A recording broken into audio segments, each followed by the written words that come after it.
Hello, ladies and gentlemen. Let me start with shocking truth. What if everything you've been taught about how to succeed is wrong? What if the long hours, the relentless hustle, the grinding effort, what if all of it is just noise, just the echo of trying harder in a game you don't yet understand? See, most people live inside a silent assumption. They believe that success is a race, that it's won by the fastest, the strongest, the ones who push the hardest against the world, and so they run. They exhaust themselves. They sacrifice sleep, health, relationships, all chasing an invisible finish line that seems to move further away the faster they sprint. They are the 99%, and they are fighting on the wrong battlefield. The real war was never out there. It isn't fought in the office, or the market, or the noisy world of competition. The real, decisive war is fought in the absolute silence of your own mind. It's the first thing you hear in the morning, and the last thing you hear at night. It's the voice that questions your ideas before you even speak them. It's the fear that paralyzes you before you take the first step. It's the story you tell yourself about who you are and what you're capable of. That is the unseen battlefield. And while 99% of people are out there, straining against the world, the 1%, the true architects of destiny like Jack Ma are right here, mastering the inner world. They understand a fundamental truth that changes everything. The outer world is nothing but a reflection, a mirror. It can only give back what you first project onto it from within. Think about that for a moment. Your results, your income, your relationships, your impact, they are not the cause of your life. They are the effect. They are the harvest, and you have been so focused on the fruit, you forgot to tend to the soil. You've been trying to change the reflection in the mirror by polishing the glass, when the real work is changing the face, looking into it. This is the great divide. This is the quiet secret that separates the 99 from the 1. The majority is armed with weapons of self-sabotage. Their arsenal is full of doubt, short-term thinking, and the desperate need for immediate approval. They bring a knife to a war that requires a completely different kind of weapon. But what if you could lay down those weak weapons? What if you could see that doubt is just a thought, and a thought can be changed? What if you could understand that failure is not a verdict on your life, but a single piece of data, a lesson wrapped in disguise? This is where your path diverges. This is the moment you step onto a new map. The journey of Jack Ma and every other outlier began not with a brilliant idea, but with a quiet revolution inside their own skull. They won the inner war first. They silenced the noise of the 99% and started listening to a different voice, a voice of relentless belief, of stubborn vision, of a focus so fierce that reality itself had no choice but to bend to its will. This is not about positive thinking. This is about fundamental rewiring. It's about trading the shaky foundation of doubt for the unbreakable bedrock of core belief. It's about trading the hunger for quick wins for the patience to build an empire. It's about trading the fear of looking foolish for the courage to pursue a vision that only you can see. This shift, this internal migration from the mindset of the 99 to the psychology of the 1, is the most important thing you will ever do. It is the master key, it is the source code, and it is available to you right now. The rest of this journey will show you exactly how to install that code, how to walk the path that Jack Ma walked, not by copying his actions, but by adopting the mindset that made those actions inevitable. The battlefield is waiting, and the choice of which weapons you will carry is yours. And so you stand on this new map, armed with a new understanding. The battlefield is the mind, but a question remains, a ghost that haunts every dream before it can become real. What is the first move? What is the initial decisive strike that turns the inner war in your favor? For the 99%, the first instinct is to seek a guarantee. They crave a blueprint, a promise, a sign from the universe that their effort will not be in vain. They want to believe it only after they see it. They stand at the edge of the cliff and demand to see the safety net before they leap. This need for certainty is the anchor that holds them fast to the shore of mediocrity. It is the original sin of inaction, but the 1%, they leap, not because they are fearless, but because they have rewritten the very meaning of the fall. They understand a truth so profound it changes everything. Failure is not the opposite of success. It is the foundation of it. It is not a stop sign. It is the most valuable data point you will ever receive. It is the compass that guides you to your true north. Think of the greatest innovations, the most legendary stories of building something from nothing. They are not clean, straight lines soaring upward. They are messy, chaotic scribbles. They are a relentless series of corrections, of wrong turns, of dead ends that screamed turn around. Every single one of them. The light bulb was not a single moment of genius. It was 1,000 moments of that doesn't work. The 99% see a closed door and internalize it. They make it mean I am not good enough. This is not for me. The world is saying no. They turn the failure inward and let it become an identity. This is the thinking mistake that kills more dreams than any competition ever could. You are not your failures. You are the observer of them. You are the student of them. Jack Ma did not see a dozen rejections. He saw a dozen lessons. He was collecting data. When Harvard said no, the data said, this path is closed, find another. When the police department said no, the data said, your skills are not here, they are elsewhere. When KFC said no to him and hired 23 other people, the data was brutal, but it was clear. There is something they see that I must learn to see. He did not weep over the data. He analyzed it. He adjusted his approach. He did not let the rejection define his worth. He let it refine his direction. This is the monumental shift. This is how you weaponize your struggle. You must stop asking, why does this always happen to me? And start asking, what is this trying to teach me? The question itself is a superpower. It transforms you from a victim of circumstance into a detective of your own destiny. You are no longer being punished by the universe. You are being guided by it. Every no is a nudge. Every closed door is a redirection. Every stumble is the universe physically moving your foot to more solid ground. This is not optimism. This is strategy. This is the cold, hard calculus of growth. A muscle does not grow in the gym. It grows afterward when it is broken down, repairing itself, becoming stronger than it was before to prepare for the next challenge. Your resilience, your character, your wisdom, they grow in exactly the same way. They are forged in the fire of failure, not in the comfort of success. The 99% avoid the fire. The 1% walk straight into it, knowing they will not be burned but tempered.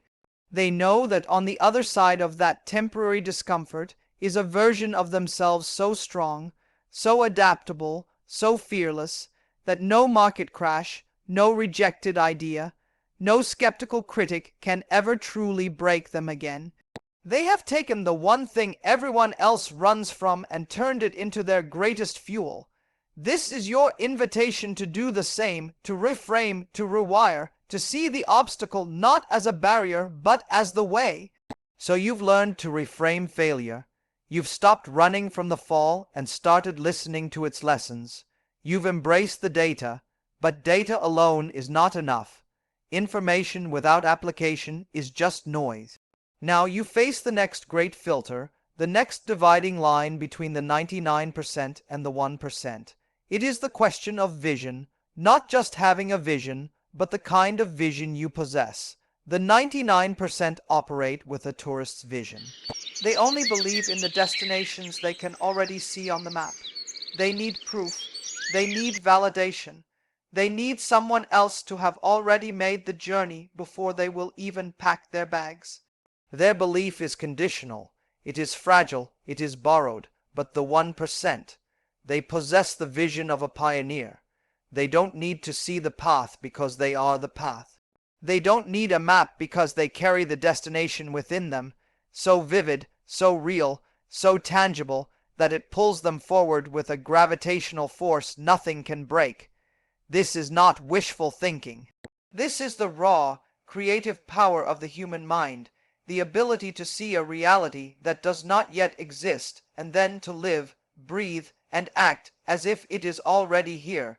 This is what separates the follower from the founder, the employee from the architect. Most people are waiting for permission. They are waiting for a sign, for the market to be ready, for the conditions to be perfect, for someone to give them the green light. They are waiting to see it to believe it. But true creators, the Jack Ma's of the world, they live by the opposite code. They believe it to see it. Their unwavering belief is the very engine that manufactures the reality everyone else eventually witnesses. Think about that. The future is not something that happens to you. It is something you build first in your mind, then in your actions, and finally in the world. Your inner world must always be years ahead of your outer world. If your outer reality makes perfect sense to everyone around you, you are not thinking big enough. You are not visioneering, you are just recycling. When Jack Ma first encountered the internet, he didn't see a confusing series of web pages. He saw a future where small Chinese businesses could connect with the entire world. Nobody else saw that. There was no proof. There was no model in China. The infrastructure was weak. The doubt was deafening. The 99% in that room saw a novelty. He saw a new world, and because he saw it so clearly, he could withstand the laughter, the rejection, the years of being called a fool.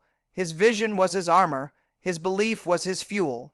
Your vision must become so clear, so detailed, so emotionally charged that it becomes more real to you than the temporary doubt of the people around you. It must be a North Star so bright that it guides you through any storm, any setback, any period of darkness where nothing seems to be working. This is where you must plant your flag, not in the soil of what is, but in the fertile ground of what could be. Stop asking for permission. Stop seeking consensus. The biggest ideas, the world-changing innovations, will never be understood by the committee. They are born in the lonely, focused mind of an individual who dared to trust a whisper that only they could hear. That whisper is your purpose. That pull is your direction. Your job is not to convince the naysayers. Your job is to build the proof, to make the invisible visible through your relentless action, your unwavering commitment, your daily decision to act in accordance with the future you see, not the past you have experienced.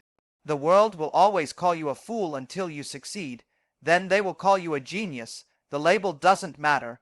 Only the vision matters. Protect it, nurture it, feed it with your courage and your action. Let it be the fire in your belly and the light in your eyes. Let it be the reason you get up every morning and the peace that lets you sleep every night. You are not building a business. You are building a reality. And it all starts with what you choose to believe right now, before any evidence exists. A vision is a powerful force, a magnetic pull toward a future only you can see. But a vision alone is a dream without a foundation. It is a destination without a vehicle to get there. The 99% make a critical error here. They become obsessed with the goal. They fixate on the summit of the mountain, and in their desperate rush to reach it, they choose the most direct, most obvious path, a path often so steep and unstable that a single misstep sends them tumbling back to the bottom. Their focus is on the outcome, the singular prize. This is a fragile way to build. It is a single point of failure. The 1%, however, do not just climb the mountain. They change the entire landscape. They don't just focus on the goal. They build an entire ecosystem around it. They understand that true, lasting success is not a lone peak to be conquered, but a fertile valley to be cultivated. It is not about being the best in the world, but about building the best for the world. This is the profound difference between a hunter and a farmer. The hunter chases a single target. His success is binary. He either gets the prize or he goes hungry. His energy is spent in the pursuit. The farmer operates on a different wavelength entirely. He does not chase the harvest. He prepares the soil. He plants the seeds. He ensures there is water and sunlight. He protects the field. His focus is not on a single carrot, but on the health of the entire system. His work is creating the conditions where growth is not just possible, but inevitable. Jack Ma did not set out to build a company called Alibaba. He set out to solve a problem. He set out to create an ecosystem where small businesses, the backbone of the economy but often invisible on the global stage, could thrive. He wasn't building a store, he was building a town square. He wasn't creating a product, he was creating possibility. Alibaba was simply the structure that emerged from that intention. His success was a byproduct of the value he baked into the system. This is the shift you must make. Stop asking, what do I want to get? And start asking, what do I want to build? Stop asking, how can I win? And start asking, how can I serve? When your success becomes intertwined with the success of others, you create something unshakable. A goal is a target you can miss. An ecosystem is a world you inhabit. It is a network of value, of relationships, of mutual growth that sustains you long after any single goal has been achieved. The 99% are transactional. They ask, what's in it for me? The 1% are transformational. They ask, how can I make this better for us? This mindset attracts resources, loyalty, and opportunities in a way that sheer self-interest never can. People are drawn to gardens, not to empty plates. Your mission, then, is to become a builder of worlds. Look at your vision not as a finish line to cross, but as a community to construct. Who does your vision serve? How does it make their lives better? What systems need to be in place to support that growth? Your energy should flow into creating those systems, into nurturing those relationships, into enriching that soil. This is how you build legacy. This is how you create something that outlives you, that generates value while you sleep, that continues to grow long after the initial effort is spent. You are not chasing a trophy. You are planting a forest. The goal-focused mind is anxious, always worried about the outcome. The ecosystem-focused mind is confident, trusting in the process and the health of the system it has built. One is a flickering light, the other is a self-sustaining sun. Choose to build, choose to cultivate, choose to create a world so valuable that your own success becomes a natural, undeniable consequence. You have built the ecosystem, you have planted the seeds and nurtured the soil, you see a future no one else can see, and you are building the world to make it real. But here lies the final, most subtle trap, the belief that you have arrived. The 99% fall in love with the idea of being an expert. They crave the title, the recognition, the feeling of having made it. They seek a finish line. They want to be the person who knows, who has all the answers. And in that moment, they unknowingly slam the door on their own growth. They trade curiosity for certainty, and in doing so, they become a relic of their own past success. The true 1%, the everlasting builders, understand a humbling and powerful truth. Mastery is not a destination you reach, it is a direction you travel. It is not about being a knower, it is about remaining a learner. Your greatest asset is not what you already know, it is your infinite capacity to learn. This is the final piece of the puzzle. This is the engine that keeps the entire system alive, evolving, and ahead of the curve. The world does not stand still, markets shift, technologies emerge, landscapes change. The knower, armed with yesterday's answers, is left behind, confused by a world that no longer matches their map. The learner, however, is always at home. They are comfortable in the unknown because they see it not as a threat, but as a classroom. They are not attached to being right. They are committed to getting it right. This is the ultimate flexibility. This is intellectual antifragility, the ability to grow stronger, smarter, and more capable from disruption, from challenge, from not knowing. Jack Ma, an English teacher with zero background in technology, did not pretend to be a tech expert. He openly admitted, "I know nothing about computers," but he possessed something far more valuable, a radical openness to learning. Every person he met was a potential teacher. Every setback was a lesson. His identity was not tied to what he already knew, but to how quickly he could learn. This is the mindset you must adopt. You must murder your ego at the door every single morning. You must walk into your day not as an expert, but as an empty cup, ready to be filled. The moment you believe you are the smartest person in the room, you have just chosen to be the student of no one. You have shut down your own growth. The most powerful question you can ever ask is not a statement of fact, but an admission of curiosity. What can I learn from this? Ask it of your failures. Ask it of your competitors. Ask it of the people you lead. Ask it of the stranger on the street. The universe will always reveal its secrets to the humble, to the curious, to those who are willing to listen. Arrogance is a fortress that keeps you locked inside with your own outdated ideas.